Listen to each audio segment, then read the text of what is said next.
Жай ғана сапар емес, бұл қиындыққа толы квест. Шытырман жолмен басталып, Қызғалдақ алқабында аяқталған ерекше экспедиция.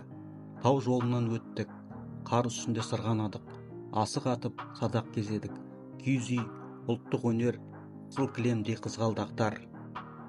Бірақ бұл көріністердің бәрі тек бір мақсатқа жету жолындағы белестер еді. Біздің миссиямыз Қызғалдақ мұра 2025 фестивалінің шынайы бейнесін сіздерге жеткізу. Орын алған қиындықтар, жолсызбен өткен шақырымдар, бірақ бәрі соған тұрарлық. Камера қосулы сапар басталды. Арнаға қош келдіңіз. Дәурен Қанатбекұлы YouTube арнасындамыз. Құрметті көрермендер, арнамыздағы осы қызықты видеоблогымызды соңына дейін көруге кеңес береміз.